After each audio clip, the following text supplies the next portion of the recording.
โอเคဒီကနေ့မှာတော့ Facebook တို့ TikTok တို့ YouTube တို့မှာလို့ဗီဒီယိုတွေတင်ပြီးပတ်စံရှာခြင်းတဲ့သူတွေအတွက်ကိုပိုင်ဗီဒီယိုလည်းမရိုက်ချင်ဘူးသူများဗီဒီယိုတင်ုံနဲ့ပတ်စံရလာမေးနေတဲ့သူတွေအတွက်ကိုကျွန်တော်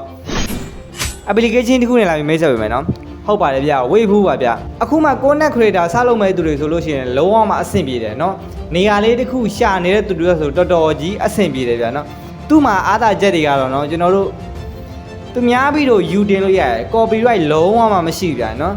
ကျွန်တော်တို့ view 1000နဲ့စပြီးပတ်စံစာပေးတယ်ဗျတကယ်လို့ကိုကဘယ်မှာမှဗီဒီယိုတင်တာမရှိသေးဘူးဗီဒီယိုတင်ပြီးပတ်စံနေပါလေတန်းပြီးလိုချင်တယ်ဆိုလို့ရှိရင်တော့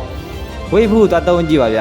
ကျွန်တော်ဘန်ကဘာနဲ့ချိတ်လို့ရလဲမေးထားတဲ့သူတွေဆိုလို့ရှိရင်ဒီကောက်မှာဘန်ကပေးပဲနဲ့ချိတ်လို့ရပါတယ်ဗျနော်ပေးပဲကောက်ရှိုံနဲ့ဝေးဘူးကိုအသုံးပြုလို့ရပါပြီပတ်စံကလည်းအဝင်ကျန်းပြီးတော့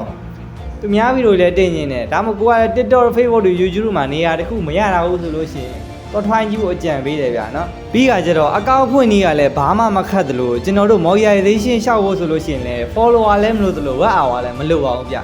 ကျွန်တော်တို့ TikTok တို့ဘာတို့မှဆို follower လို့တယ်ဗျသူကလုံးဝမှ follower မလို့ဘူးကျွန်တော်တို့ super like 5ခုရှိုံနဲ့ monetization ရှောက်လိုက်ရပြီ super like 5ခုကလည်းဝယ်လို့ရပါတယ်တကယ်လို့မဝယ်သေးဘူးဆိုလို့ရှိရင်ကိုယ့်ဘာသာကိုရှာပေါ့ကိုယ့်ဘာသာကိုရှာမရှာချင်တဲ့သူတွေဆိုလို့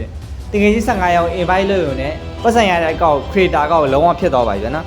ကဲလို့ကိုကဘယ်နေရာမှာဗီဒီယိုမတင်ဘူးအခုမှဗီဒီယိုစတင်မယ်နောက်ပြီးကကျတော့သူများဗီဒီယိုတင်ပြီးပတ်စံလိုချင်တယ်ဆိုလို့ရှင်တော့ဒီ application ကိုတောက်ကျွမ်းကြည့်ပါဖွင့်နည်းတွေသူများတင်ပေးတာအများကြီးရှိသည့်အတွက်ကြောင့်မို့ကျွန်တော်ဖွင့်နည်းမတင်ပေးတော့ပါဗျအားလုံးပဲပတ်စံတွေအများကြီးဝင်ကြပါစေဘာမှကျွန်တော်ကတော့ဂျိုးလို့ပဲဗျတကယ်လို့အကျိုးရှိတယ်ဆိုရင်ကျွန်တော် channel လေး like and subscribe တွေတခုခုလုပ်ပါပြုံးအဲ့တော့နောက်ဗီဒီယိုမှာပြန်လည်ဆုံတွေ့ကြမယ်